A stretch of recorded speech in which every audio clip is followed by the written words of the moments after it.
Assalamualaikum warahmatullahi wabarakatuh.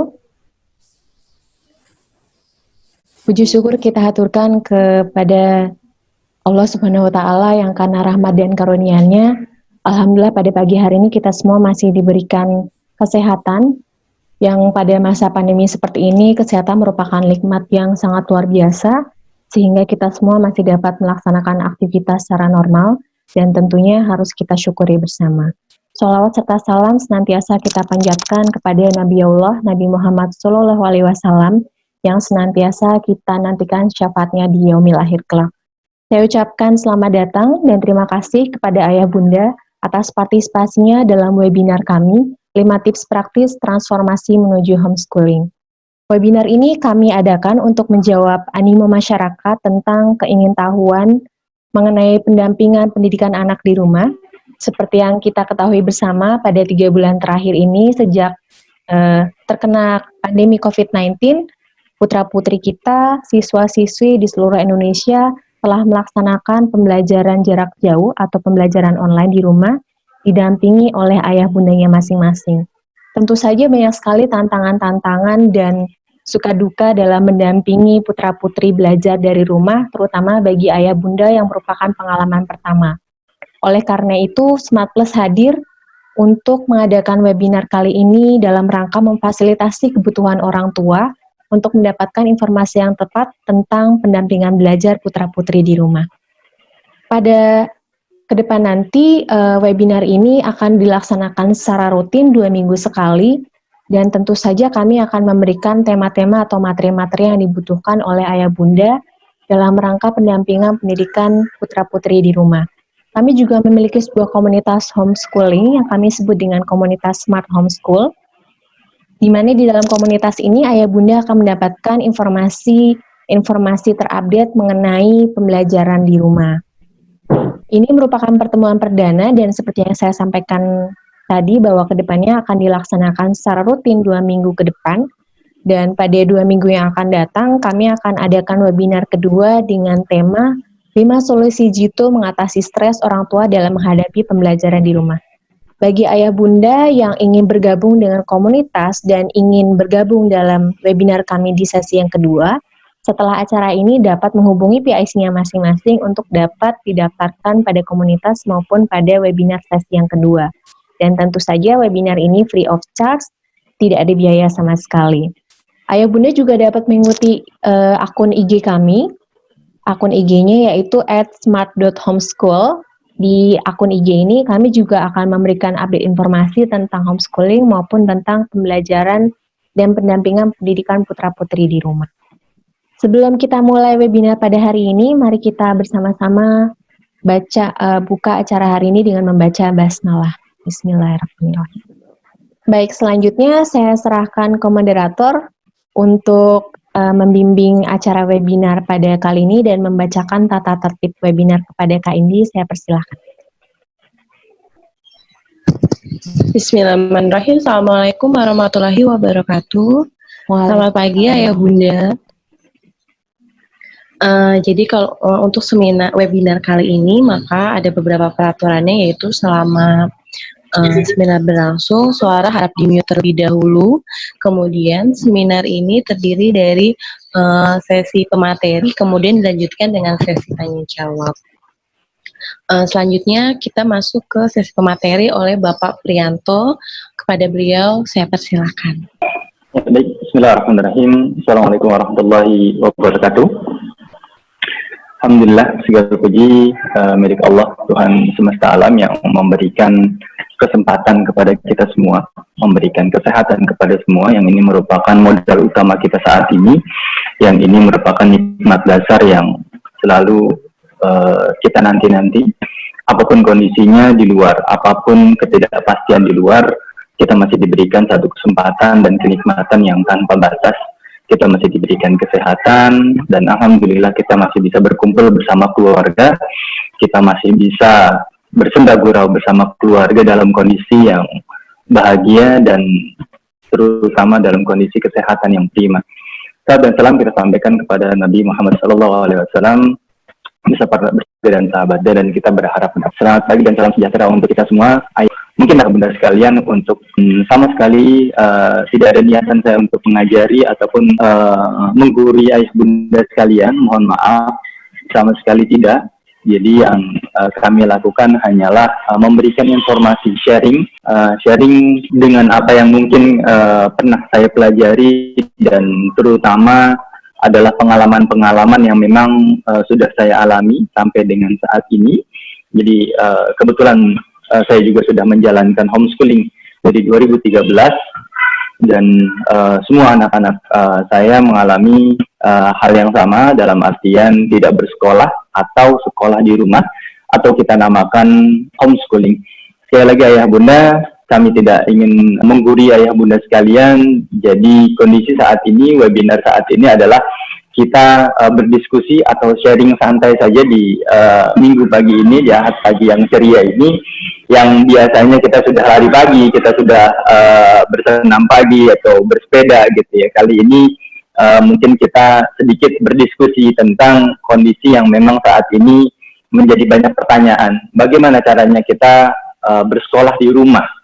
Ini menjadi pertanyaan dasar. Karena biasanya, mohon maaf, mungkin kita sebagian besar Indonesia ataupun di dunia sebenarnya memberikan amanah ke putra-putri tercinta kita.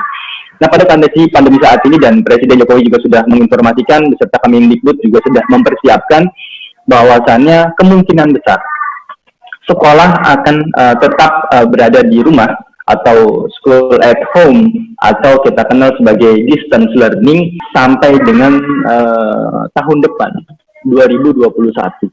Dan tentu ini menjadi satu dilema tersendiri untuk orang tua, dalam artian yang biasanya kita, mohon maaf, kita memberikan kuasa penuh kepada pihak sekolah untuk mendidik, untuk memberikan pengajaran, dan saat ini kita memiliki tugas baru. Walaupun ini sebenarnya adalah tugas yang sudah melekat kepada setiap orang tua, bahwasannya kita wajib mendidik putra-putri kita dengan pendidikan yang terbaik. Cuma kita punya ada lembaga-lembaga yang memang menerima amanah tersebut, dan itu sekolah, baik itu private school atau misalkan sekolah-sekolah yang kita pilih ya sebagai wadah untuk putra-putri kita mendapatkan pendidikan terbaik. Nah, kali ini kita mengalami hal yang berbeda, sedikit berbeda, yaitu sekolah di rumah. Dan ini ada tantangannya tersendiri ayah bunda sekalian. Kalau misalkan kita berkaca homeschooling, namanya home, rumah, sekolah di rumah, itu hampir serupa dengan kita memindahkan sekolah atau memindahkan pembelajaran yang ada di sekolah, kita pindahkan ke rumah. Jadi kalau misalkan di sekolah ada yang namanya kepala sekolah, ada yang namanya misalkan wakakurikulum. Nah, ini embel-embel ini atau amanah ini ketika kita masuk di ranah homeschooling, maka embel-embel ini akan melekat kepada orang tua. Ayahnya menjadi kepala sekolah, bundanya menjadi wakakurikulum. Nah, nanti akan kita diskusikan lebih lanjut mengenai kondisi homeschooling. Seperti apa sebenarnya homeschooling dan bagaimana sebenarnya sudut pandang dari berbagai macam pihak tentang homeschooling.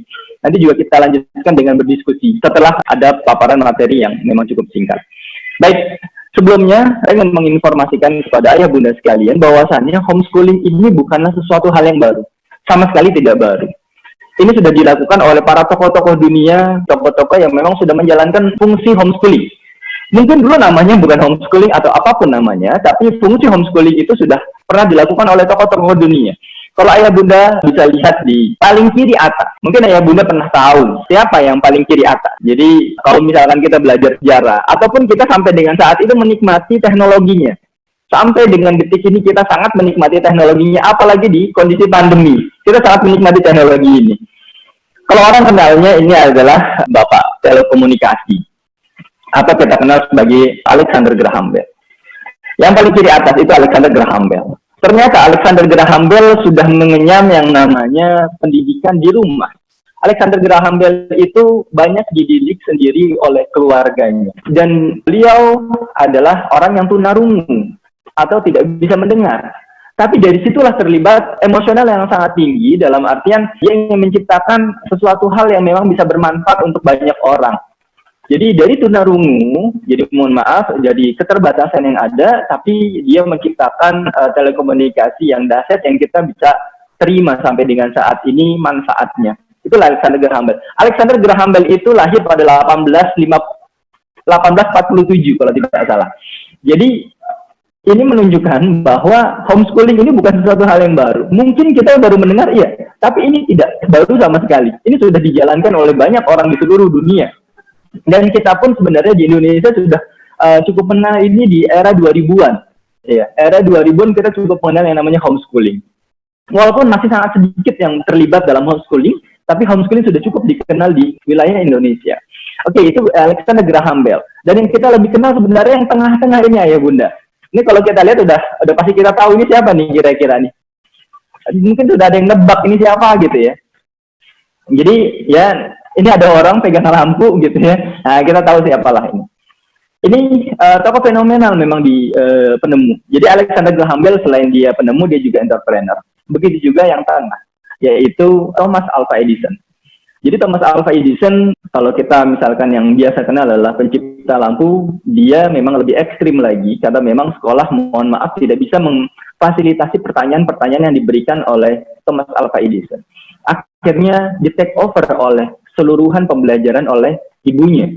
Dan betul-betul ibunya sangat sabar untuk mengajarkan Thomas Alva Edison. Mungkin kalau Thomas Alva Edison hidup saat ini, dia dikenal sebagai anak yang autis, atau ADHD misalkan, yang memang tidak bisa mengikuti pelajaran di sekolah, tapi ternyata dia adalah jenius dan dia mampu memberikan penerangan kepada seluruh dunia dengan penemuan-penemuannya. Excellent dan luar biasa. Ini Thomas Alva Edison.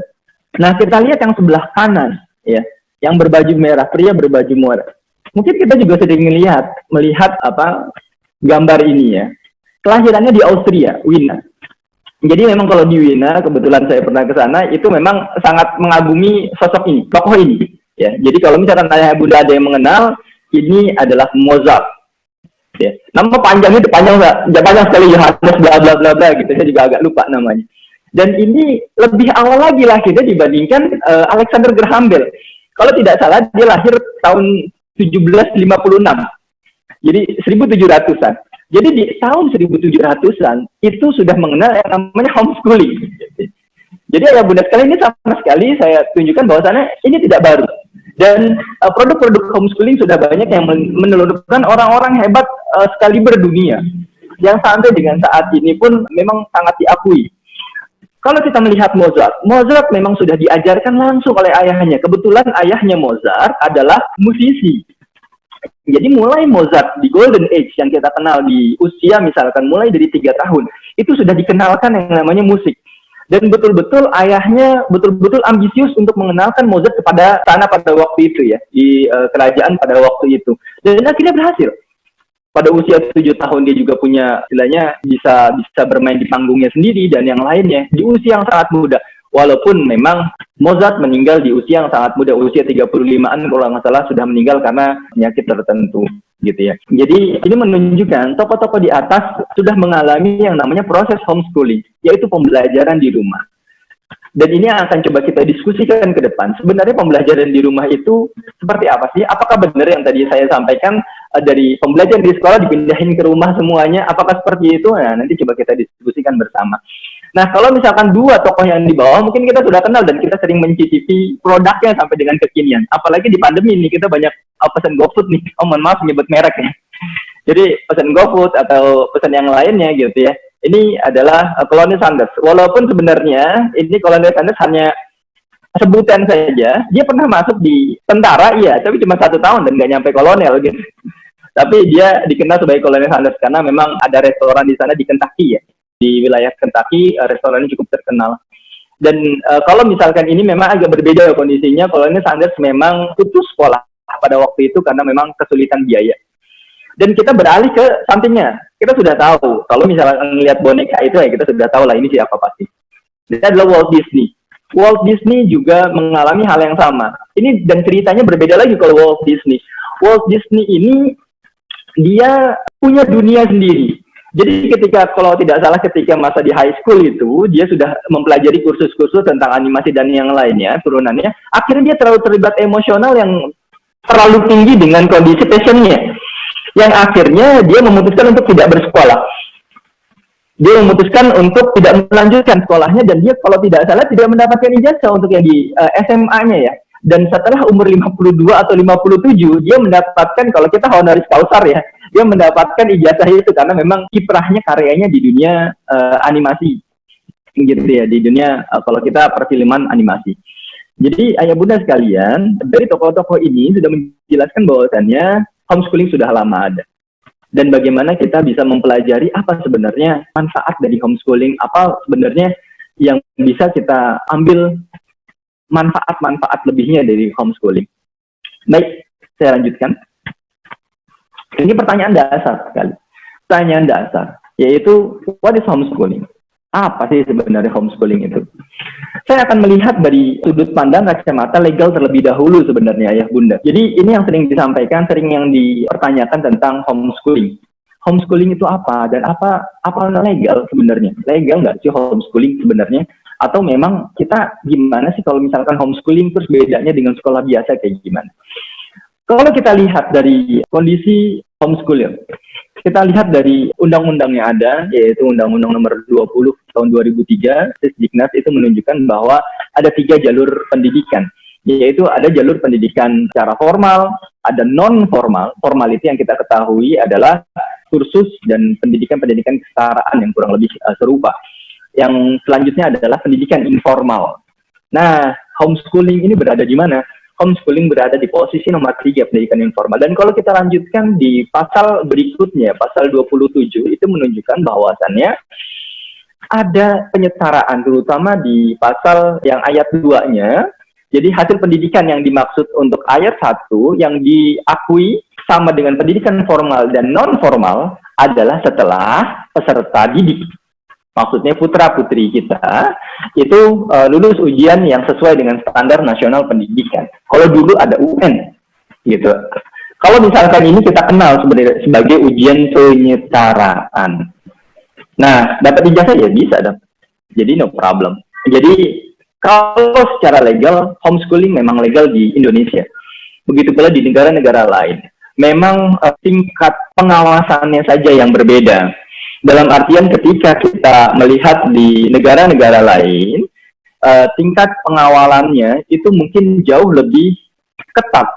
Bahkan mohon maaf ketika di negara-negara di luar sana, itu sampai dengan didatangi oleh dinas pendidikannya. Kalau kita di sini, itu benar-benar dicek satu persatu. Dicek satu persatu, betul-betul, dan kita bisa mendapatkan hukuman yang berat ketika kita tidak menjalankan fungsi homeschooling yang sebenarnya. Tapi kalau di Indonesia memang masih cukup longgar, ayah bunda sekalian. Tapi bukannya ketika cukup longgar itu kita semena-mena dalam tanda kutip dalam mendidik putra-putri kita. Nah ini yang seharusnya tidak dilakukan. Jadi bukannya ketika kita berpikir homeschooling adalah sekolah semena-mena yang kita lakukan. Tidak seperti itu sama sekali ayah bunda. Sama sekali tidak seperti itu pendekatannya. Bukan itu yang memang dimaksudkan dari homeschooling. Sama sekali bukan itu. Dan ini yang coba kita samakan persepsinya terlebih dahulu tentang definisi homeschooling. What is homeschooling? Jadi kalau kita bicara tentang legal, ada lembaga-lembaga yang memang bisa menjembatani kita untuk di sasaran legal gitu ya. Dan nanti juga ada beberapa tipenya atau jenis homeschooling yang memang harus kita ketahui. Ada yang memang homeschooling yang mereka menginginkan tetap ijazah ya, ada yang memang tidak. Nanti kita bahas lebih detail ya. Nah, selanjutnya, kalau misalkan kita definisikan secara sederhana apa itu homeschooling. Jadi homeschooling ini hanyalah alternatif metode pendidikan ayah bunda. Ada tadi yang kita lihat bahwasannya ada sekolah formal. Dan itu sekolah yang rata-rata kita lakukan. Ada sekolah non-formal atau kursus atau bimbel dan yang lainnya. Ada sekolah informal. Itu yang dibina oleh keluarga. Nah, untuk homeschooling itu sendiri, ini alternatif metode pendidikan yang di dalamnya keluarga merupakan pusat atau senternya sebenarnya. Yang tadi sempat saya informasikan, kepala sekolahnya ya ayahnya. Kalau misalkan wakakurikulumnya ya ibunya, gitu. Jadi yang bertanggung jawab secara penuh untuk mendidik putra-putri kita adalah kita sendiri. Nah, inilah yang memang membedakan antara homeschooler dengan fungsi ketika memang kita memberikan amanah kepada sekolah. Jadi yang bertanggung jawab secara penuh adalah orang tuanya. Nah ini merupakan catatan, ini saya garis bawahi, saya bold itu ya. Jadi bertanggung jawab secara penuh dalam artian adalah kita memang terus terang seperti memindahkan sekolah ke rumah. Iya, kita yang tanggung jawab. Mohon maaf misalkan, ketika misalkan ya, mohon maaf sekali lagi, kalau misalkan kita melihat ketidaksempurnaan pendidikan dalam putra-putri kita, misalkan ada sedikit case, ada sedikit problem misalkan di putra-putri kita, pertama yang kita salahkan atau kita memiliki kambing hitam yaitu siapa? Adalah sekolah tempat putra-putri kita belajar. Entah itu pergaulannya, entah itu metode pendidikannya, entah itu dari sisi-sisi yang lainnya. Mohon maaf, kita punya kambing hitam nih, kalau misalkan ada sesuatu yang terjadi pada putra-putri kita punya kambing hitam. Nah pertanyaan nih, ketika homeschooling, siapa kambing hitam? Kita udah nggak ada kambing hitam. Jadi kita udah nggak punya tuh namanya kambing hitam ketika kita homeschooling. Kenapa? Ketika kita mendapatkan yang terbaik, maka itulah metode pendidikan yang kita pilih. Ketika hasilnya tidak cukup baik, maka kita wajib kembali untuk belajar. Bukannya misalkan kita meninggalkan, tidak. Tapi kita wajib kembali untuk belajar. Kita wajib kembali untuk mengkaji ulang. Apakah metode yang kita berikan sudah tepat? Apakah jalurnya sudah baik? Apakah fasilitasnya sudah memadai? Itu semuanya kita akan nilai. Kita akan evaluasi. Jadi modelnya adalah self-evaluated. Jadi karena memang pengawasan untuk homeschooling ini memang tidak cukup ketat gitu. Kita tidak tahu ke depannya. Jadi yang paling berperan di sini adalah fungsi orang tua. Kalaupun ada lembaga, itu hanya memfasilitasi saja. Memfasilitasi, misalkan, mohon maaf, kita tidak semuanya menguasai mata pelajaran. Ketika kita memilih tipe homeschooling tertentu ya. Kita tidak menguasai, kita bisa bekerjasama dengan lembaga tertentu, atau misalkan secara legal kita bisa bekerjasama dengan lembaga tertentu. Tapi pada hakikatnya adalah, yang bertanggung jawab secara penuh adalah orang tuanya. Bersepakat untuk mendidik putra-putrinya atau anaknya, itu betul-betul secara mandiri di rumah. Inilah yang menjadi, kita coba menjadi satu persepsi tentang homeschooling. Jadi persepsinya adalah bahwa kita bertanggung jawab secara mandiri untuk mengajarkan putra-putri kita metode pendidikan yang akan kita pilih nantinya. Oke, ini homeschooling. Nah, pertanyaan berikutnya adalah bagaimana kita akan memulai homeschooling? Bagaimana homeschooling ini awalnya bagaimana sih? Apa sih yang perlu kita lakukan kalau misalkan kita memilih? Jadi, untuk saat ini memang beberapa hal. Kondisi pandemi ini membutuhkan kerjasama yang lebih dari orang tua untuk betul-betul mendidik putra-putrinya secara aktif di rumah. Nah, ada yang memilih memang, mohon maaf, misalkan berhijrah dari sekolah ke homeschooling, ada yang hijrah, betul-betul hijrah, berpindah haluan, ada yang dari sekolah ke homeschooling betul-betul, atau ada yang semi, ataupun kita sebut temporary saja. Dalam artian misalkan selama di rumah, karena mungkin misalkan ada beberapa hal yang kalau misalkan kita di sekolah kan mungkin berangkat pagi pulang sore. Tapi ketika memang kondisi pandemi ini, ketika pembelajaran dari sekolah juga tidak memungkinkan untuk melakukan hal yang sama seperti kita berada di sekolah, putra-putri berada di sekolah, berarti ada waktu jeda tuh. Nah, banyak yang orang tua yang mengeluhkan di waktu-waktu jeda ini mereka tidak melakukan hal yang bermanfaat. Nah, itu.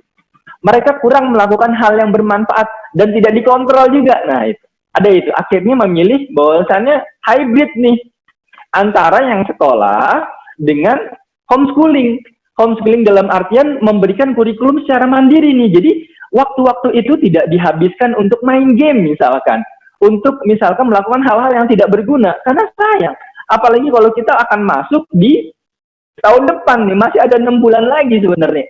Masih ada 6 bulan lagi pembelajaran yang memang hati-hati kalau misalkan tidak kita maintain dengan baik, itu akan jadi bumerang tuh. Jadi ketika waktu-waktu itu tidak digunakan secara optimal, itu akan jadi bumerang untuk kita dan untuk putra-putri kita gitu.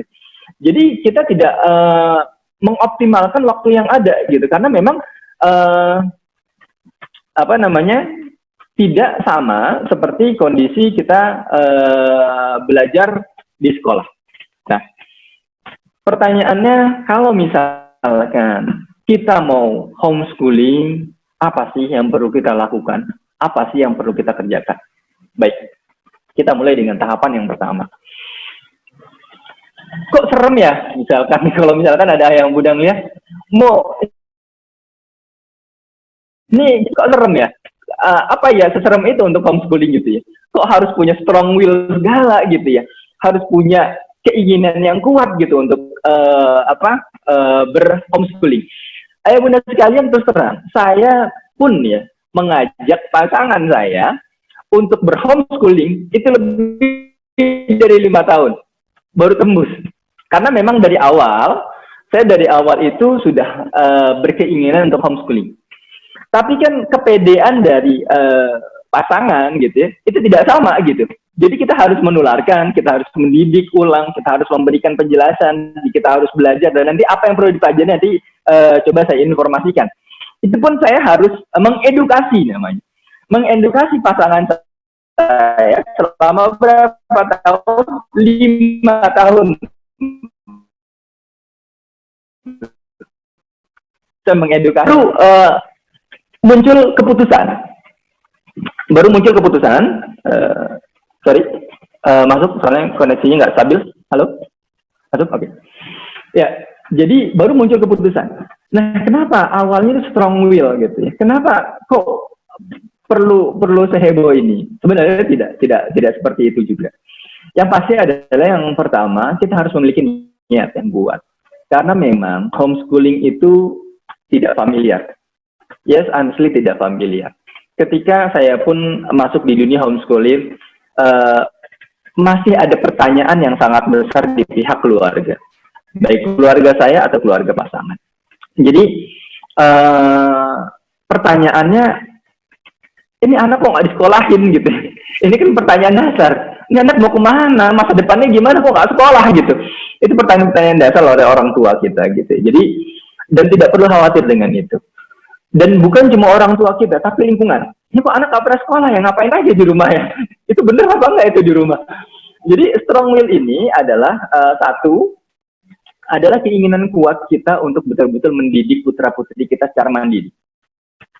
Itu yang penting. Keinginan besar, tekad kita.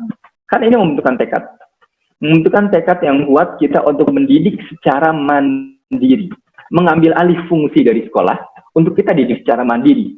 Dan yang pasti adalah ketika mau homeschooling, ini wajib. Kalau saya menilainya, apa yang diwajibkan adalah kesepakatan antara kedua belah pihak, atau kita bicara stakeholder yang paling utama, yaitu orang tua. Ayah dan bunda itu wajib sepakat. Ketika ayahnya tidak sepakat atau bundanya tidak sepakat, ini akan jadi problem di perjalanan. Karena kita kan namanya pendidikan itu ketika memilih satu jalur, maka harus ada konsistensi perjalanan itu. Kalau tarik mundur gitu, itu akan merepotkan, dan itu efeknya adalah korbannya putra-putri kita. Jadi kalau mau masuk di dunia ini, dipikirkan baik-baik terlebih dahulu dan disepakati. Ketika benar mau hijrah ke homeschooling, atau kalau misalkan yang mau temporary, nah itu yang masih ada sekolah tapi masih kita di homeschooling, nah itu bisa mungkin. Ataupun misalkan kita coba dulu, ya itu memungkinkan. Dan ini alternatifnya fleksibel saja. Fleksibel. Tapi adalah ketika memang kita akan ada jalur homeschooling, ini harus ada kesepakatan kedua belah pihak, antara ayah dan bunda. Harus sepakat bahwasannya inilah yang akan kita kerjakan. Pola inilah yang akan kita lakukan. Jadi itu, karena memang akan banyak counter-counter dari luar. Dan juga ketika kita akan maju di homeschooling, kenapa ini membutuhkan tekad? Karena tadi, ayah bunda sekalian, kita membutuhkan banyak hal. Fungsi sekolah kurang lebih itu sedikit banyak kita ambil. Keseluruhan fungsi sekolah, karena fungsi sekolah itu banyak. Fungsi sekolah adalah bagaimana memberikan pembelajaran yang baik, bagaimana mengajarkan akhlak terbaik, moral terbaik. Bukan hanya pendidikan saja, tapi pendidikan akhlak, pendidikan moral, itu yang saat ini betul-betul kita gaungkan.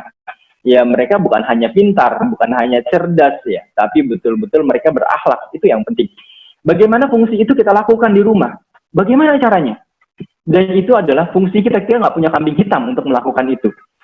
Jadi, ayah bunda sekalian, ketika memang kita memutuskan, harus ada tekad yang kuat nih. Kita niatkan betul-betul, kita niatkan bahwasannya oke nih, kita akan homeschooling. Berarti apa saja yang harus dipersiapkan? Kalau memang sudah ada di antara kita yang memang sudah berniat untuk homeschooling.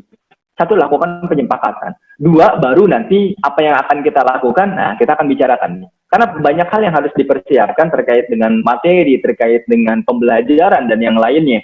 Itu memerlukan sesuatu hal yang penting. Tapi yang perlu dicermati ketika awal kita memulai, kita mulailah dengan sesuatu hal yang baik.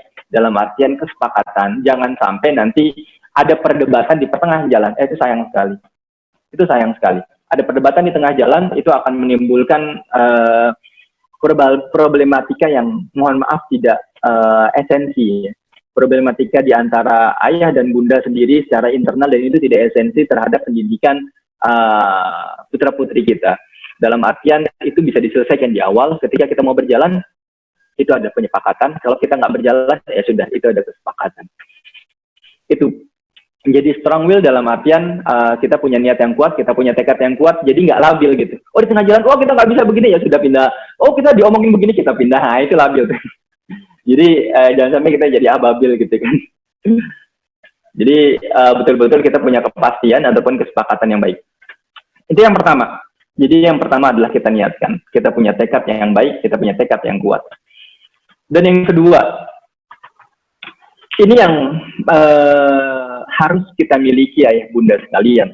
Kalau dulu misalkan kita bersekolah, kita menyerahkan purpose tujuannya itu kepada sekolah, karena sekolah yang memfasilitasi semuanya. Tapi untuk saat ini ketika kita mau homeschooling, kita harus membuat purpose. Apa output kita sebenarnya di homeschooling? Mohon maaf ayah bunda, banyak sekali cerita ketika memang homeschooling ini menjadi coba menjadi batu loncatan saja. Apa maksudnya batu loncatan? Oh, saya men-homeschoolingkan anak saya. Kenapa? Karena ada masalah di sekolah. Misalkan, oh anak saya dibully, anak saya terus dibully dengan teman-temannya dan yang lainnya. Akhirnya ya sudahlah, saya memutuskan untuk homeschooling. Sehingga dasar-dasar homeschooling belum kita pelajari, tapi ini kita sudah memutuskan untuk masuk di dunia homeschooling, misalkan itu. Atau misalkan, oh kita nggak cocok nih sama sekolah, kita tidak mengkomunikasikan, tapi sudahlah saya tarik aja lah nih, anak saya dari sekolah, ya sudah kita homeschoolingkan saja. Nah, itu kita belum membuat persiapan yang baik, tapi kita sudah masuk di dunia homeschooling yang mungkin kita belum terlalu mengenal. Nah, maksudnya purpose, maksudnya tujuan di sini, kita betul-betul membuat tujuan yang clear. Apa outputnya dari kita berhomeschooling? Contoh misalkan, saya pribadi, keluarga kami itu sangat menginginkan. Misalkan saya pribadi, saya jujur, saya bukan produk terbaik dari sekolah. Saya bukan produk terbaik dari dalam artian adalah saya di sekolah. Misalkan, oh prestasinya jadi juara umum dan yang lainnya. Jadi saya bukan produk yang terbaik, ataupun sampai di dunia perkuliahan pun saya juga sama seperti itu. Jadi ya so-so saja gitu. Terlebih adalah saya punya kenangan yang mohon maaf cukup buruk tentang pembelajaran. Maksudnya apa? Saya terus terang tidak menikmati pembelajaran yang terjadi. Saya terlalu memaksakan diri untuk belajar sesuatu hal yang mungkin saya tidak sukai. Jadi ketika saya menjalankan proses pembelajaran mulai dari SD, SMP, SMA, dan itu banyak sekali mata pelajaran. Mungkin banyak mata pelajaran yang saya tidak sukai. Dan itu membuat beban untuk diri saya, membebani secara mental bahwa saya harus menguasai itu. Gitu. Padahal saya tidak begitu menyenangi, tidak begitu suka dengan mata pelajaran itu. Nah, output yang saya inginkan adalah satu, bagaimana putra-putri kami itu menikmati yang namanya pembelajaran. Dalam artian, bahkan kami mendefinisikan tidak ada bedanya antara mereka belajar sama bermain. Bermain, belajar. Itu dulu, literatur itu saya sudah baca ketika memang di kuliahan. Nah, saya berpikir, benar apa enggak sebenarnya bisa begitu? Benar apa enggak sih ketika kita betul-betul punya anak nih, ya, kita punya putra-putri, terus bisa nggak mereka punya mindset begitu gitu? Mereka tuh suka sama pembelajaran gitu. Mereka suka belajar. Jadi kalau kita akan belajar, itu mungkin disuruh-suruh dulu baru belajar gitu. Tapi saya pengennya mereka nggak disuruh. Saya pengennya mereka betul-betul menikmati apa itu pembelajaran dan happy ketika belajar. Itu output pertama. Kenapa saya ingin homeschooling? Karena saya ingin mencermati betul, saya ingin memastikan betul bahwasannya semua anak-anak saya adalah pembelajar yang baik gitu. Tidak ada kesan bahwasannya belajar itu datang, duduk, diam, mendengar, dan harus betul-betul seperti itu. Biarkan mereka berkreasi, tapi mereka betul-betul menikmati apa itu pembelajaran. Sehingga kalau kita kenal yang namanya start the engine, tugas saya hanyalah menyalakan saja engine-nya. Tugas saya kalau misalkan kita analogikan, kita punya mobil itu kan bukan untuk didorong. Kalau kita mau menikmati mobil, ya mobil itu dinyalain, baru kita gas, kita kemudikan. Tapi kalau mobil itu didorong, itu menyakitkan dan itu menyengsarakan. Mobil itu tidak untuk didorong. Sama dengan putra-putri kita, misalkan. Misalkan putra-putri kita berharap bahwasannya putra-putri kita itu memiliki willingness yang tinggi terhadap pembelajaran. Tanpa didorong pun mereka akan belajar secara mandiri gitu. Dan alhamdulillah, apa yang kami rasakan saat ini, itu apa yang kami niatkan saat ini, itu alhamdulillah Allah mudahkan dan itu terwujud. Bahkan terus terang kami keteteran dalam memberikan pembelajaran untuk mereka. Jadi mereka itu hampir tidak tahu hari. Mereka nggak peduli mau hari Minggu, hari Sabtu, mereka maunya belajar. Mau Senin sampai Minggu mereka nggak peduli. Mami mau belajar apa lagi? Mami mau belajar apa lagi? Nah untuk ya di rumahnya terus terang bundanya yang ada di rumahnya full gitu ya. Jadi bahkan terus terang misalkan pembelajaran ini sebenarnya buku ini buat 1 semester. Kita kan tahu 1 semester itu 6 bulan ya. Tapi buku ini sudah habis dalam kurun waktu 2 minggu. Jadi buku itu udah dihabisin sama dia sendiri dalam 2 minggu. Dan itu kita nggak perlu yang namanya ojok-ojokin dia. Nah kerjain ini. Mereka nggak perlu diojok-ojokin. Dan mereka akan nyari lagi. Akhirnya ada satu metode baru. Kita punya box system. Kita punya box system itu, jadi itu pembelajaran mandiri yang mereka tinggal ambil aja tuh materi-materi worksheet-nya yang mereka ambil gitu ya. Ketika sudah selesai, silakan maju ke worksheet berikutnya, dan itu dilakukan mereka secara mandiri. Dan akhirnya mau tidak mau, apa yang harus kita provide ke mereka adalah materi-materi yang beraneka ragam yang cukup menarik untuk mereka gitu. Dari segala macam sisi ya. Jadi indahnya homeschooling memang tadi ya.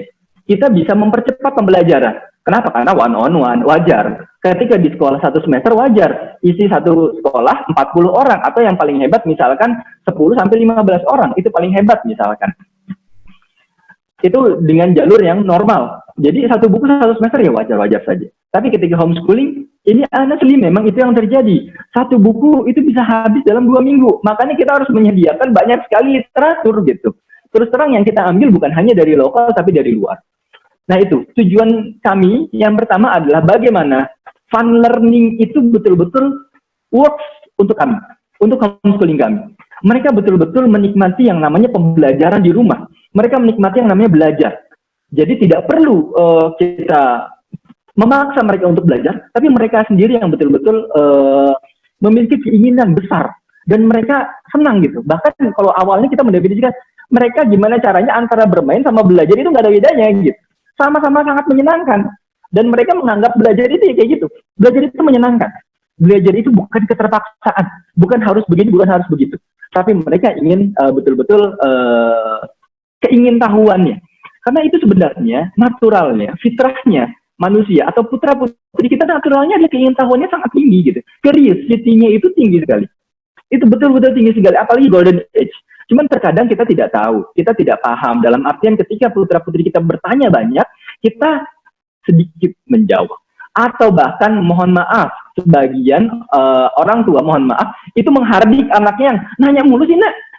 Nih, bunda ada kerjaan nih, kok nanya mulu begini, nanya mulu begitu. Nah, itu hati-hati. Ketika kita sudah mengucapkan bahasa itu, hati-hati. Nanti ketika sudah tidak ada pertanyaan, kita nanti yang akan bingung. Kita akan bertanya ulang, nak kok ini nggak ada pertanyaannya nak? Kok kamu nggak mau belajar ya nak? Nah itu, hati-hati. Tapi ketika mereka sudah menikmati yang namanya pembelajaran, sama tadi Thomas Alva Edison. Thomas Alva Edison itu tidak bisa dijawab oleh sistem pendidikan pada waktu itu. Akhirnya ibunya sendiri. Dan yang paling menarik adalah ibunya ketika ditanya, kan nggak semuanya ibunya tahu. Dan paling menarik kata-kata dari ibunya Thomas Alva Edison ketika ditanya sama Thomas Alva Edison dan tidak bisa menjawab. Jawabnya menarik sekali. Mari nak kita cari jawaban itu bersama. Itu menunjukkan bahwasannya kita sebagai orang tua itu bukan dewa. Kita sebagai orang tua itu tidak tahu segalanya. Bohong. Kita manusia biasa. Kita banyak yang tidak tahu. Dan pertanyaan jawabannya. Nah, ketika ibu tidak tahu dan kita cari tahu, Tuhan berkehendak bahwa kamulah yang akan menemukan jawabannya. Excellent sekali jawabannya. Itulah hal-hal yang memang diingat Mas Alfa Edison, sehingga dia unstoppable, tidak bisa dihentikan ketika dia memiliki curiosity. Dia mencoba ribuan kali, dia tidak give up, karena tadi motivasi yang luar biasa dari ibunya yang sudah mendidik dia dari kecil, tidak putus asa dan memiliki kesabaran yang luar biasa. Oke. Misalkan contoh dari tadi ya, fun learning itu bagi kami, misalkan contoh, purpose-nya adalah itu, endingnya salah satunya adalah mereka menikmati pembelajaran, itu ending misalkan fun learning. Ending misalkan berikutnya, apa tujuan misalkan berikutnya, misalkan kami di rumah itu punya family value, jadi kami ingin family value itu betul-betul terinternalisasi oleh seluruh pihak keluarga. Bahkan family value itu kalau misalkan, mohon maaf, misalkan di kami, itu kami gambar di tembok. Itu family value, ada gambarnya di tembok. Ini kalau ada kesempatan mungkin saya bisa menginformasikan. Jadi kita gambarin tuh family value di tembok itu betul-betul. Kita gambar betul-betul, itulah family value kita. Dan yang kami inginkan adalah menghidupkan family value. Kalau misalkan di kami namanya ya, kalau di homeschooling kami namanya BJ Homeschool. Apa itu BJ? BJ itu Bayi Tijanati. Jadi Bayi Tijanati Homeschool. Itu nama saja gitu ya. Dan ada value yang kita ingin hidupkan gitu. Sama ketika memang kita kerja, itu kan ada corporate value. Corporate value. Nah, corporate value, dan ini kita jadikan sebagai family value. Apa value-nya? Ya kita sudah tetapkan, dan itu kesepakatan saja menetapkan. Dan kami ingin menghidupkan family value itu. Sampai mereka dewasa, mindset mereka adalah value itu yang mereka akad sebagai keluarga besar kami. Itu yang kedua. Yang ketiga, apa yang memang output saya inginkan? Yang ketiga adalah, mohon maaf, kita misalkan pembelajaran itu kan banyak sekali yang kita terima di persekolahan dulu ya, misalkan dari SD sampai SMA. Di salah satu misalkan sekolah saja ada 18 mata pelajaran. Itu excellent sekali, dan kita harus mendapatkan nilai terbaik di sana, karena memang sistem saat ini mengharuskan seperti itu, bahwasannya ada standar minimal, atau kita misalkan ada threshold-nya nih. Ada threshold paling bawahnya kita, kalau misalkan tidak itu, kalau dulu ya misalkan kita ya sekolah, itu ada nilai merah, dan itu nilai merah itu momok yang luar biasa. Itu tidak boleh itu nilai merah. Kalau sekarang mungkin tidak seperti itu, sekarang sudah banyak bertransformasi. Tapi pada hakikatnya kita diminta untuk menguasai semuanya. Mohon maaf ayah bunda sekalian, ketika kita berkaca kepada diri kita sendiri, kita berkaca bahwasannya kita memiliki pekerjaan, kita berkaca kita memiliki kompetensi. Apakah kita harus menguasai seluruh kompetensi yang ada di dunia ini? Padahal profesi ada ribuan di dunia ini. Contohnya misalkan, apakah kita ingin menggabungkan profesi yang namanya dokter untuk mengobati orang lain, bergabung dengan profesi montir yang bisa memperbaiki kendaraan orang lain, bergabung dengan profesi guru yang bisa mengajarkan orang lain, bergabung dengan profesi misalkan profesi hukum, misalkan lawyer yang bisa mengadakan membantu orang lain di pengadilan. Apakah kita menggabungkan profesi itu? Jawabnya tidak. Rata-rata dari kita memiliki profesi yang sangat spesifik, dan rata-rata kita punya kompetensi keilmuan, satu kompetensi keilmuan yang kita kuasai. Rata-rata seperti itu. Jadi di model homeschooling bisa dilakukan modelnya pendekatan adalah pendekatan minat dan bakat yang mereka inginkan. Sehingga hanya pembelajaran-pembelajaran tertentu yang memang mereka butuhkan itu yang digali lebih lanjut. Walaupun mereka harus ikut misalkan di ujian nasional, misalkan ketika nanti ujian nasional ada lagi, kita nggak tahu ya, ujian nasional misalkan sekarang sudah dihapus. Mereka harus mengikuti itu, iya. Dan itu ujian kesetaraan kita ikut-ikut, dan itu nggak ada masalah sama sekali. Dan itu kita ajarkan. Tapi beberapa hal yang lain yang mereka minati, itu kita betul-betul jadikan memang sumber utama. Mereka menyukai misalkan yang namanya astronomi. Yuk kita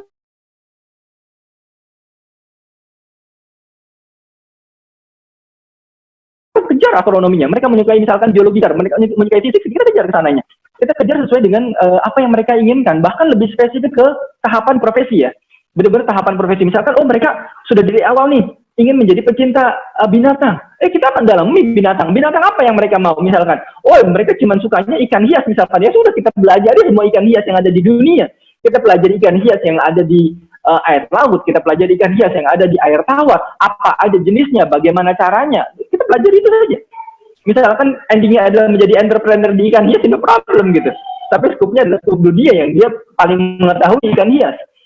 Karena sudah dari awal kompetensinya diajarkan.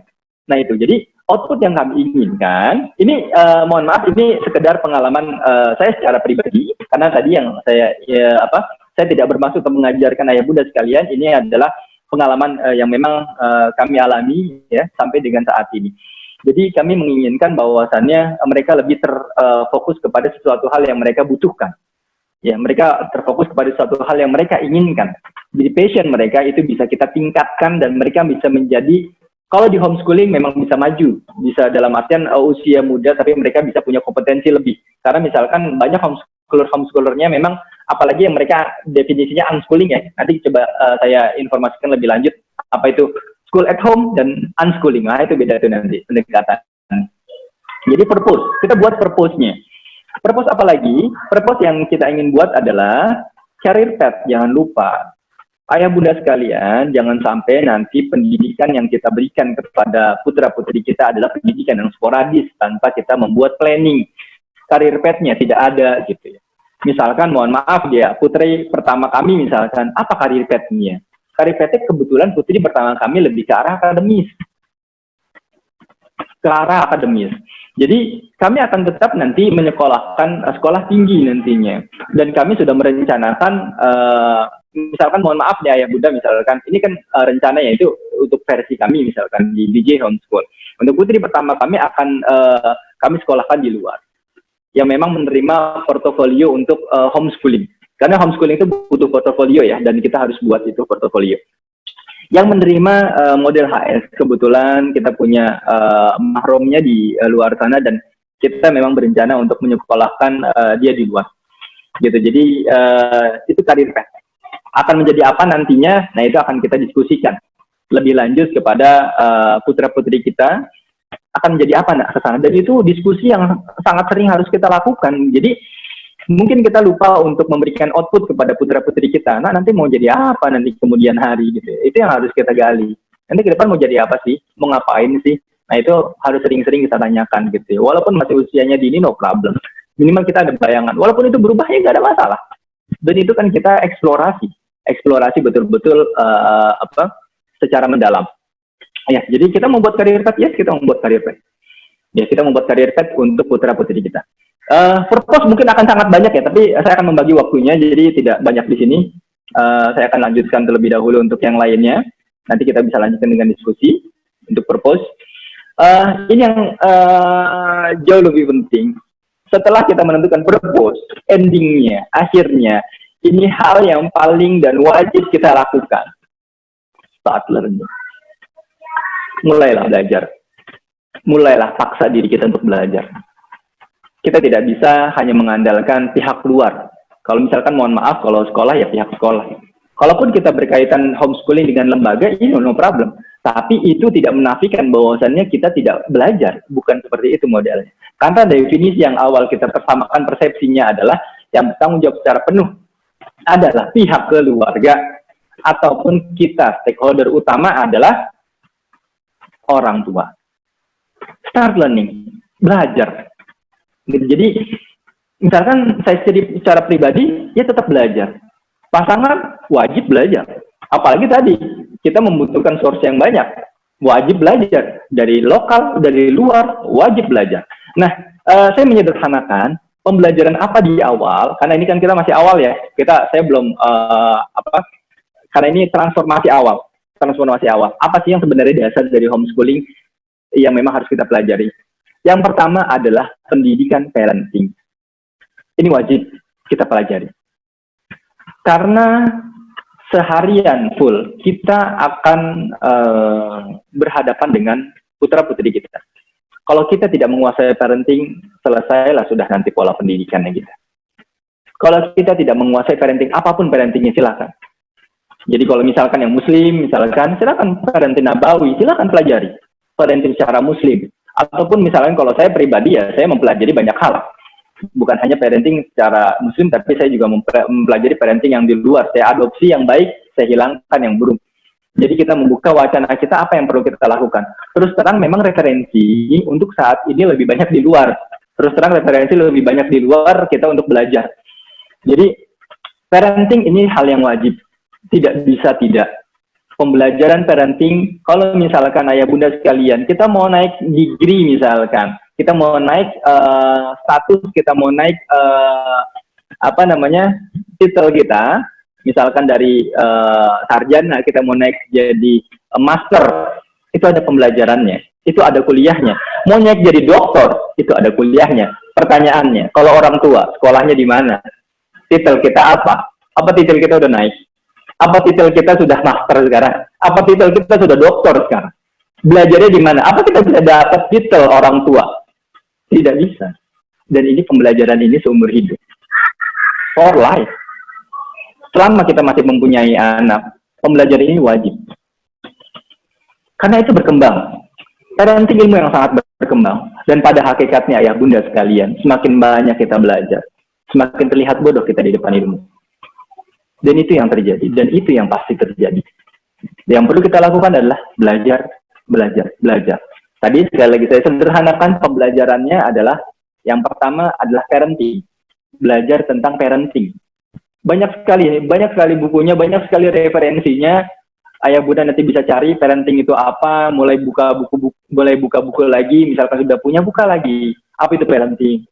Belajar parenting lagi, bagaimana menangani anak, bagaimana menangani tantrum anak, bagaimana caranya berdiskusi dengan anak, bagaimana berkomunikasi dengan anak, bagaimana bernegosiasi dengan anak, bagaimana caranya menimbulkan keingintahuan anak, bagaimana caranya kita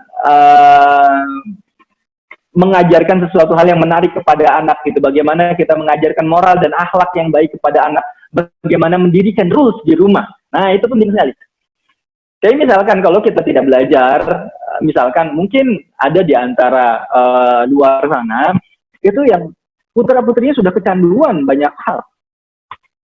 Kecanduan yang mohon maaf kurang bermanfaat misalkan. Entah itu kecanduan gadget, kecanduan game, kecanduan, mohon maaf misalkan yang lebih parah lagi adalah kecanduan sesuatu hal yang misalkan narkoba dan yang lainnya. Naudzubillah misalkan. Dan itu harus didasari dengan parenting, ilmu parenting. Apalagi putra-putri kita sudah lebih dewasa. Bukannya parenting itu dimulai dari preschool saja, tidak, tapi terus tuh. Karena kan parentingnya itu bertahap. Tadi kalau kita ada SD, SMP, SMA, kuliah. Nah sama, ketika anak kita SD, parentingnya adalah parenting SD. Ketika anak kita preschool misalkan, parentingnya adalah parenting preschool, disesuai umur mereka. Ketika anak kita masuk di SMP, nah ini masa labil nih, masa remaja nih. Mau masuk balik nih, mereka mencari jati diri nih, itu adalah parenting untuk tingkat SMP. Masuk di SMA, parenting SMA. Masuk di kuliah, parentingnya kuliah. Nah kita lepas kalau udah nikah. Nah itu, silakan mereka belajar parenting. Jadi yang dulu misalkan informasi parenting yang kurang tepat, kita potong rantainya, kita berikan hal yang tepat, dan itu akan bergulir terus. Dan itulah akan menjadi amal jariah kita, memberikan sesuatu hal yang tepat. Memberikan pendidikan yang tepat kepada putra-putri kita. Kalau putra-putri kita menerima pendidikan yang tepat, parenting yang tepat, dia akan melanjutkan kepada keluarga berikutnya. Dan itu juga yang kita pelajari ayah bunda sekalian. Jadi orang tua kita pasti banyak ilmu-ilmu parenting dulu. Mungkin ada yang tepat, mungkin ada yang kurang tepat, gitu ya. Jadi dengan belajar parenting ini kita lebih bisa menyaring nih. Oh ternyata ini kurang tepat. Oke, kita lakukan dengan cara yang seperti ini. Jadi kita putus rantai yang tidak tepat dan kita lanjutkan dengan rantai yang lebih tepat. Itu parenting. Itu pembelajaran pertama adalah parenting, belajar untuk parenting. Dan itu panjang prosesnya. Itu parenting. Dan yang kedua pembelajarannya apa? Nah, ini saya sederhanakan saja. Saya sederhanakan. Bertemulah dengan para homeschooler. Misalkan kita saat ini nih, nah ini kita webinar nih, misalkan. Nah ini kan sebenarnya bertemu ya, cuman kita distance saja ya, distance learning. Dan kita berdiskusi langsung dengan homeschoolers. Jadi kebayang, oh homeschooling itu kayak gini toh maksudnya. Nah tadi yang saya ingin informasikan, di homeschoolers juga beda-beda tipenya. Ada yang misalkan kita lebih mengarah ke tipe school at home. Kami, BG Homeschool itu school at home. Kita belajar di rumah. Maksudnya school at home itu memiliki kriteria, yaitu beraturan dan berjenjang. Kita punya jenjang. Anak-anak kita berjenjang. SD juga setara dengan jenjangnya mereka. SD, SMP, SMA, nanti masuk di perkuliahan. Itu berjenjang. Itu school at home. Mereka belajar juga kurikulum. Nah, yang perlu dipelajari apa ya? Nanti kita belajar kurtilas, revisi, KTP, dan yang lainnya. Dan Gijal juga belajar kurikulum dari luar, apa yang kita bisa ambil. Kita juga belajar, kalau misalkan, mohon maaf, misalkan muslim, kita belajar kurikulum muslim itu bagaimana caranya, bagaimana kita caranya belajar ilmu, belajar adab, belajar ini, dan belajar yang lain misalkan. Nah, di homeschoolers, tadi ada yang school at home, ada yang unschooling. Nah, ini unschooling lebih menarik nih, lebih menantang. Unschooling itu mereka nggak punya kurikulum, ayah bunda. Mereka nggak punya kurikulum. Tadi yang saya bilang, kalau misalkan anaknya suka astronomi, hajar aja astronomi dari awal sampai akhir. Mereka nggak belajar yang lainnya. Dan mereka juga beberapa memang tidak peduli dengan ijazah. Karena ada beberapa portofolio yang bisa diterima tanpa ijazah. Ada, dunia ini banyak yang menerima kayak gitu. Ya tadi banyak tokoh-tokoh kita yang homeschool itu sudah banyak yang sudah terlihat ya, karir path-nya dari sana. Nah, kalau misalkan kita memilih untuk unschooling, tadi ini kita harus betul-betul spesifik nih. Bahkan pembelajaran, misalkan anak SD sudah mempelajari tingkatan SMA. Itu mungkin. Bahkan anak SD, level di SD, usia SD sudah mempelajari materi yang kuliah. Kenapa? Karena spesifik sekali. Tadi bayangkan saja, satu buku untuk satu semester, kami bisa menghabiskan 2 minggu. Apalagi yang spesifik cuma satu bidang. Itu source-nya betul-betul harus unlimited. Dan kita harus pertemukan mereka dengan ahlinya. Kita harus pertemukan mereka dengan betul-betul yang expertnya di bidang itu. Kalaupun mereka mau kuliah, mereka bisa kuliah. Cari yang kuliah-kuliah menerima portofolio untuk homeschoolers. Dan itu banyak. Dan ayah bunda sekalian, pembelajaran ini tidak berhenti di sini sebenarnya. Ini hanyalah awalan saja. Pembelajaran parenting, bertemu dengan homeschoolers gitu, atau join to community homeschoolers. Ini penting sekali. Join to community. Jadi kalau nanti di ujung-ujung ya, nanti saya informasikan lebih lanjut ya tentang itu. Jadi homeschoolers lebih banyak pelajari, betul-betul ketemu, diskusi, oh seperti ini homeschooling, oh seperti itu ya homeschooling. Jadi ini memerlukan kreativitas yang memang yang menggali kreativitas kita ya sebagai orang tua. Dan ini wajib. Kita memiliki kreativitas, bagaimana kita mendidik, bagaimana kurikulumnya dan yang lainnya. Ini pola kedua yaitu learning. Pola ketiga, maaf, yaitu learning. Learning apa? Parenting dan bertemu juga dengan para homeschooler, ya. Atau dengan webinar, atau join to community atau yang lainnya. Oke, saya lanjutkan. Setelah kita learning, apa yang harus kita lakukan kalau kita mau mulai? Nah, sudah punya nih kita bekalnya kan? Karena kita tidak akan pernah bisa memberi sesuatu yang kita tidak punya. Kita nggak punya apa-apa, misalkan kita belum punya ilmu, gimana caranya kita mau ngasih ilmu? Berarti otomatis kita harus belajar dulu sebelum memberikan ilmu. Kalau misalkan bahkan ada lagi, sebelum belajar harus belajar adab dulu kan? Adabnya dulu, baru belajar ilmu, kayak gitu lah kira-kira. Intinya ada belajar. Mengali kita punya mental yang kuat, tadi strong will itu adalah salah satunya adalah untuk belajar. Karena kadang-kadang mohon maaf, kita terlalu sibuk dengan aktivitas kita, akhirnya kita lupa untuk belajar. Baik, untuk yang selanjutnya. Untuk yang berikutnya adalah collecting source. Ini yang saya sebutkan tadi. Kita butuh source. Kita butuh sumber. Sumber bisa dari mana aja. Bisa dari web, bisa dari artikel, bisa dari blogspot orang, vlognya orang. Kita bisa belajar dari buku, kita bisa belajar dari homeschoolers.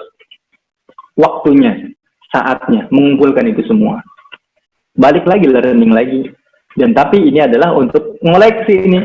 Ada yang bagus, koleksi. Ada yang bagus, koleksi. Ada yang bagus, koleksi. Gitu. Karena sekali lagi, pembelajaran di homeschooling itu akan lebih cepat sebenarnya nantinya. Kalau homeschooling ya, ketika mau hijrah ke homeschooling, itu akan lebih cepat. Dan otomatis kita memerlukan source yang cukup banyak. Ya. Kalaupun ada lembaga itu helpful. Kalaupun ada lembaga itu helpful, silahkan. Jadi ada lembaga-lembaga yang menyediakan untuk pembelajaran, untuk kurikulum, bahkan menyediakan guru, itu helpful. Tapi kalau mau dijalankan pribadi, mandiri, silahkan. Misalkan kalau tanya di saya pribadi, ya saya menjalankan sendiri. Kita menjalankan sendiri. Bukan saya ya, saya bersama pasangan. Nggak mungkin. Saya secara pribadi nggak mungkin. Makanya tadi harus ada kesepakatan. Kalau misalkan, karena kan saya kebetulan lebih banyak di luar, saya mengajarkan sesuatu hal yang pasangan saya tidak ajarkan. Gitu. Jadi, dan kontrol itu daily. Kontrol kalau ada sesuatu ya kita kontrol. Ketika ada kekurangan, ada perlu apa gitu ya. Dan homeschooling memang sangat menarik. Kalau bagi saya gitu ya, bagi saya sangat menarik. Kenapa? Dari banyak sisi sebenarnya. Kalau tadi kita bisa berpikir, oh kita punya karir path nih, kita pengen menyekolahkan keluar gitu ya. Ya itu bukannya saya ingin oh terlalu misalkan punya, oh ini harus punya tabungan ini, harus punya tabungan itu, enggak sebenarnya. Karena terus terang homeschooling itu cukup hemat ya. Honestly sangat hemat. Kalau ada sekarang masuk di SD, ini saja ya, perbandingan saja ya. Jadi mohon maaf saya tidak bukan membeda-bedakan antara sekolah, homeschooling, itu semuanya sama. Jadi itu baik. Dan saya juga produk sekolah. Gitu. Jadi tidak ada masalah dengan sekolah sama sekali. Misalkan kalau ini sekedar ini aja ya, saya sering bercanda dengan teman-teman yang lain gitu ya. Kalau misalkan di homeschooling, kalau misalkan di sekolah itu kan misalkan uang pangkal itu bahkan untuk SD atau jangankan SD ya, TK pun ya, preschool aja ya. Misalkan yang PAUD itu ya, untuk masuk di PAUD aja itu bisa 20-30 juta, itu baru masuk PAUD itu uang pangkalnya. Ya baru masuk SD aja ada yang 70 juta. Betul-betul 70 juta itu juga wah luar biasa tuh saat. Dahsyat luar biasa. Itu masuk SD uang pangkalnya. Nah kalau kami uang pangkalnya hanya uang belanja saja gini. Ini bedanya di situ. Jadi kalau yang makanya nanti kita bisa saving untuk banyak hal. Kita bisa mengeksplorasi banyak hal gitu ya, karena kita bisa saving di sana gitu ya. Jadi ayah bunda sekalian itu perumpamaan saja. Itu kalaupun diikuti lembaga pun saya pikir juga biayanya tidak mahal. Itu masih sangat terjangkau biayanya. Saya tidak membandingkan untuk tapi ada konsekuensi. Itu kan dari satu konsekuensi aja gitu ya. Jadi misalkan oh itu ada kelebihannya kayak gitu. Tapi kan ada konsekuensi yang lain yang kita harus turuti tadi. Pembelajaran dan yang lainnya itu harus ada di kita. Nah, kita balik lagi ke collecting source. Collecting source itu kita harus jeli ini mata kita. Benar-benar jeli mata kita, ya. Jadi kita harus memiliki sumber-sumber yang sangat banyak, ya. Source dari A, source dari B, source dari C, source dari lembaga sini, source dari lembaga situ, ya. Semuanya kita buka semua. Jadi betul-betul kita terbuka saja dengan pola-pola itu. Dan tadi kalau misalkan panitia menawarkan akan ada grup, itu sangat excellent saya pikir. Dulu kami kan masih sedikit ya, ketika kami mulai itu masih sedikit informasi tentang itu, dan komunitas juga masih terbatas saya bunda. Informasi-informasi update pun itu kami harus mencari sendiri. Kalau sudah ada yang memfasilitasi ya enak banget lah, bener enak banget. Jadi ketika difasilitasi dalam artian oh ada informasi update, jadi kita nggak perlu nyari lagi sini, nyari sini. Dulu kita membuat itu benar-benar kita buat bayangan sendiri, oh begini nih caranya, oh begini ya, begini. Jadi betul-betul berpikir sendiri. Kalau sekarang ada yang memfasilitasi excellent, dan itu ya perkembangan zaman lah ya, perkembangan zaman, dan memang kebutuhan saat ini juga seperti itu, karena kan memang kita need time ya untuk belajar, untuk learning, collecting source itu need time, dan memang harus fokus betul-betul untuk melakukan itu ya, riset dan yang lainnya. Terus kami juga melakukan riset. Kami melakukan riset itu banyak untuk buku-buku mana yang akan kami pilih. Itu harus di riset one by one. Karena kan kita, mohon maafnya ya bunda sekalian, kami sudah ngecek juga buku-buku yang ada di sekolah. Itu banyak soal-soal yang mohon maaf bagi kami itu aneh sekali soal-soalnya. Aneh sekali. Itu pembelajaran, saya juga bingung itu kok bisa ya ada buku-buku yang kayak gitu ya. Soal-soal aneh itu dalam artian, ya dengan bahasa-bahasanya gitu ya. Jadi, saya lupa contohnya sih ya. Cuman itu betul-betul, ini kok ada ya buku yang begini gitu ya. Bahasa itu mohon maaf kurang didik gitu ya, maksud saya kayak gitu. Akhirnya kita riset banyak. Oh ini buku ini kita pakai buku ini. Oke, dari luar kita pakai buku ini ya. Oh dari lokal kita pakai buku ini, kita pakai ini. Wah, coba sana, coba sini, semuanya kumpulin, blok jadi satu.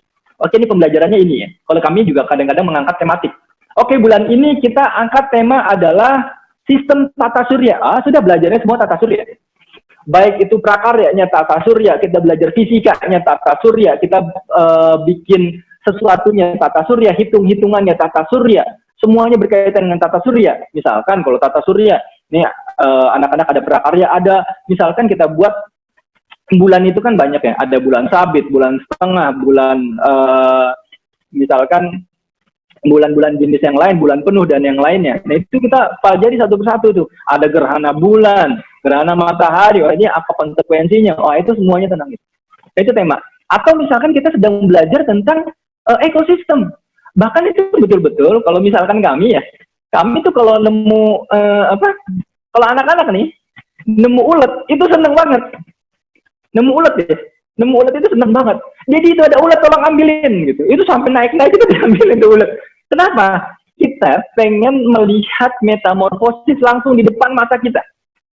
Jadi kita peliharanya itu pelihara ulet gitu. Bener-bener ulet jadi kepompong, jadi ulet yang udah gendut-gendut gitu ya. Kita kasih makan ulet gendut, kita masukin di toples yang masih ada udaranya, kita masukin daunnya, dan biasanya sih kita yang semi-semi mau udah jadi kepompong nih. Jadi kita lihat ulet yang udah gendut-gendut mana, yang kurus-kurus jangan dulu. Ulet gendut kita kumpulin, ulet gendut misalkan ada 3 atau 4 ya kan. Biasanya selalu berhasil. Ulet gendut kita kumpulin jadi satu, udah masukin di toples, ya kita tunggu aja sampai 2 minggu ke depan. Dan kita bisa lihat, ini besok udah jadi kepompong. Jadi kepompong. Nah itu kepalanya putus ya. Ternyata memang bukan kepalanya gitu. Memang ada bagian-bagian tertentu yang memang dihilangkan gitu ya. Jadi kelihatannya tuh kayak sunggutnya putus gitu, terlepas gitu. Mereka menggantung di sisi-sisi tertentu. Terus kok ini ada selimutnya begini, selimutnya begini berubah lagi nih. Dalam periode waktu tertentu berubah lagi. Nah sampai di titik akhir mereka akan jadi kupu-kupu. Itu excellent sekali. Itu pengalaman yang luar biasa. Itu baru kupu-kupu ya? Itu baru kupu-kupu.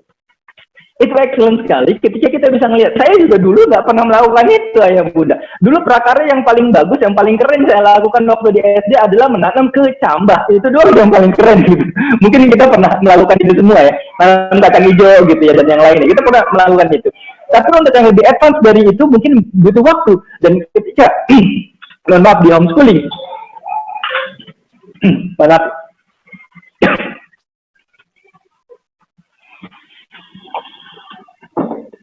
Ketika kita di homeschooling, itu kita bisa melakukan banyak hal.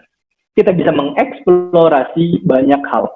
Dan mindset anak-anak pun seperti itu. Itu baru satu prakarya, misalkan tentang ekosistem. Nah, kalau pernah lihat di Upin Ipin, melihara kodok. Bisa melihara kodok, mulai dari berudu itu. Nah, itu kan metamorfosis. Dari telur ya. Nah, jadi berudu dan yang lainnya, itu bisa ngelihat betul-betul dengan mata kepala sendiri, bukan lihat di buku, bukan lihat di YouTube, bukan lihat di video yang lainnya, tapi mata kepala sendiri kita melihat.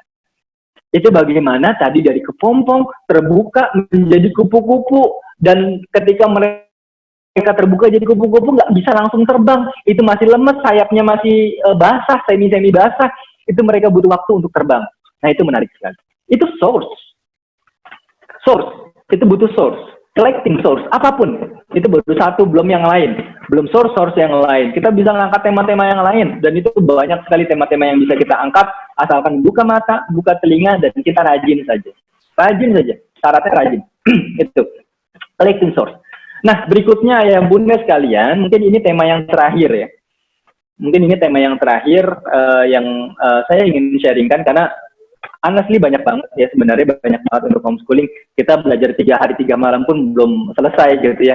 Untuk homeschooling ini hanya sekedar gambaran umum saja, homeschooling apa dan apa yang memang sudah kami lakukan. Ini ada yang namanya homeschool community, komunitas pembelajaran. Jadi kalau di homeschooling itu ada yang namanya homeschooling mandiri. Homeschooling mandiri itu benar-benar keluarga kita itu mandiri ya, melakukannya banyak hal, kurikulum-kurikulumnya kita ciptakan sendiri, gitu ya, homeschool mandiri, dan itu kami lakukan homeschooling mandiri. Dan yang selanjutnya adalah homeschooling majemuk. Majemuk itu mengumpulkan beberapa keluarga yang memiliki satu visi yang sama dan kita jalankan bersama. Kita jalankan juga. Kami punya ini belum nyampe di komunitas, tapi ini adalah homeschooling majemuk. Kita mengumpulkan kurang lebih 13 sampai 15 keluarga jadi satu, dan kita ada pertemuannya setiap seminggu 2 kali. Seminggu 2 kali pertemuan, dan itu sebelum pandemi ya. Jadi pertemuan seminggu 2 kali, kebetulan rumah kami itu dijadikan sebagai base camp ya. Pertemuan seminggu 2 kali, ya kalau ngumpul ya bukan 15, tapi kalau ngumpul ya 40 orang juga gitu ya. Jadi ramai juga karena ada adik-adiknya juga yang ikutan. Jadi kita bagi tuh, ada yang kakak-kakaknya memang yang homeschooling, sudah masuk usia homeschooling, ada adik-adiknya yang level PAUD. Nah, itu adik-adiknya juga ada kegiatan-kegiatannya tuh di PAUDnya. Dan kalau misalnya yang kakak-kakaknya, kita kebetulan kalau untuk yang pertemuan itu kita mengundang ustadz ya. Jadi untuk belajar tauhid, dan untuk di hari berikutnya kita belajar tahsin dan hafalan. Dan itu pertemuan untuk homeschooling majemuk yang memiliki visi yang sama. Jadi misalkan dari 15 itu visinya sama, kita akan membangun begini. Nah, kita kumpulin jadi satu. Nah, kayak gitu.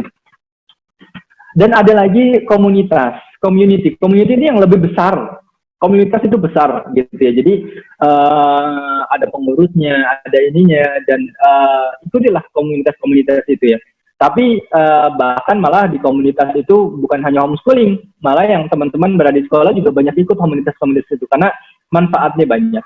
Silakan ikut komunitas-komunitas itu untuk berbagi, untuk sharing, untuk mengetahui. Tapi ada beberapa juga, mohon maaf nih, komunitasnya karena ibu-ibu ngumpul semua di situ malah nggak bahas pendidikan, bahasnya makanan gitu kan, belanja di mana, makanannya apa, terus gitu bahasnya ini masakan apa nih, ini ada sharing masakan gitu, malah ada jualan tertentu, ada banyak gitu. Jadi kalau misalkan yang lebih it works, yang kalau kami sudah lakukan ya, itu lebih nyaman kami dengan small group sih. Jadi grup kecil yang memang punya visi yang sama gitu ya, di dalamnya adalah homeschooler semuanya homeschooler.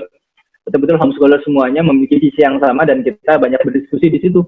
Jadi informasi-informasi sangat spesifik, dan kita ya pembicaraan yang betul-betul banyak bermanfaat ya untuk homeschooling terutama, karena informasi kan sedikit ya untuk homeschooling, tidak seperti tidak seperti sekolah yang memang sangat umum informasinya. Kalau homeschooling itu tidak, kita perlu banyak mencari, tapi gabunglah dengan komunitas.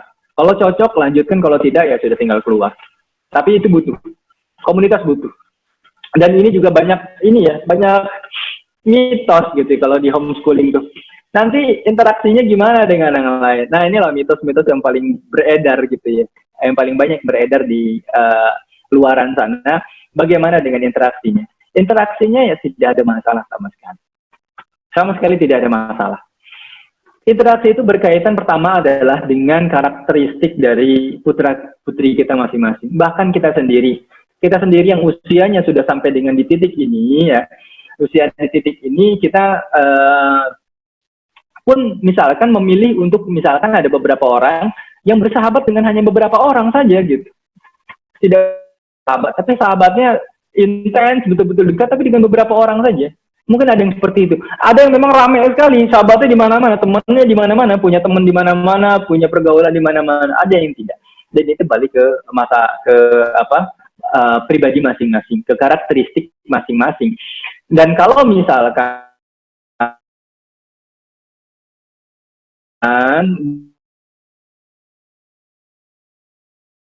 di homogen, misalkan ada yang SD, ada yang SMP, untuk jenjang sekolahnya itu bergabung jadi satu, dan itu memperbaiki kualitas pergaulan mereka, kedewasaan mereka. Kalau kita kan teman kita homogen nih, SD angkatan SD, SMP angkatan SMP, umurnya sama semua, paling beda 1-2 tahun.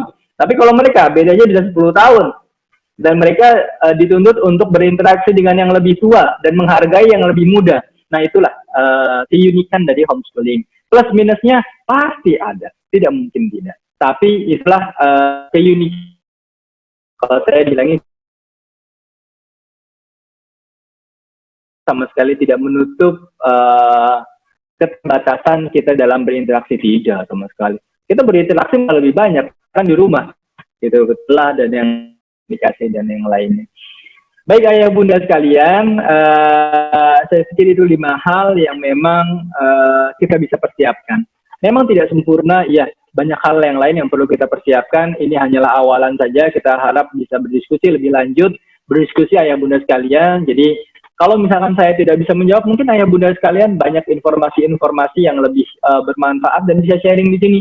Itu silahkan betul-betul, dan itu saya sangat mengapresiasi ketika ada yang sharing dari, entah itu ada homeschoolers juga yang sudah menjalankan, mungkin ada yang sudah lebih senior dari saya gitu ya, dan itu silahkan. Sekali lagi saya tidak sama sekali tidak berniat untuk menggurui, tapi kita hanyalah sharing dan berbagi informasi yang bermanfaat. Semoga informasi ini bisa bermanfaat dan ini bisa menjadi amal kebaikan untuk kita semua. Kalau tadi dari panitia ini bisa, dan ini sangat helpful ya, ayah bunda sekalian, helpful untuk memberikan informasi. Kenapa saya buka ini? Karena memang ya link manapun silakan ayah bunda pelajari. Ketika ada yang memfasilitasi ini, silakan pelajari. Ambil semuanya. Kalau ada yang memfasilitasi grup, wah itu enak banget. Dulu itu kita nyari-nyari ayah bunda. Dulu itu masih jarang. Nyari-nyari, kita ngejar sini, ngejar sana, ngejar guru ke sini, ngejar guru ke sana. Waduh, itu repot. Kalau sekarang itu sudah difasilitasi ya, sudah aman betul lah. Dulu benar-benar kita samperin ke sana, samperin ke sini. Oh, nanti kita belajar apa nih? Kita belajar apa gitu ya. Jadi guru-guru karena homeschooling dulu kan masih terbatas sekali. Informasinya juga terbatas sekali. Baru beberapa orang alhamdulillah sudah banyak dan kita sudah bisa mendengar banyak cerita. Ketika ada yang memfasilitasi, silakan. Kalau misalkan yang di sini adalah smart.homeschool. Untuk yang di Instagramnya silakan di follow, diikuti, dan silakan ketika memang ada yang rekan-rekan kita, ayah bunda di luar sana yang masih membutuhkan informasi tentang homeschooling atau pendidikan terkini, ya silakan diajak untuk update informasi di sini, salah satunya, dan buka informasi untuk yang di lain juga, itu silakan. Baik, ayah bunda sekalian, saya ucapkan terima kasih banyak atas semua perhatiannya, dan saya mohon maaf yang sebesar-besarnya ketika banyak kekurangan, banyak kekhilafan, banyak materi-materi yang kurang bermanfaat dan kurang berkenan. Saya mohon maaf ketika itu ada yang baik, itu semuanya berasal dari Allah. Ketika ada yang kurang tepat, itu semuanya berasal dari diri saya pribadi yang sangat doif ini. Dan saya mohon maaf, tolong dibukakan pintu maaf yang sebesar-besarnya. Saya serahkan kepada moderator. Silakan moderator untuk melanjuti. Baik, terima kasih ayah bunda atas partisipasinya dalam webinar pertama homeschooling kami. Mohon maaf jika ada banyak kekurangan, mudah-mudahan materi yang disampaikan dapat memberikan kebermanfaatan yang luas bagi kita semua, bagi putra-putri kita ke depannya. Terima kasih, sampai jumpa di sesi selanjutnya. Assalamualaikum warahmatullahi wabarakatuh.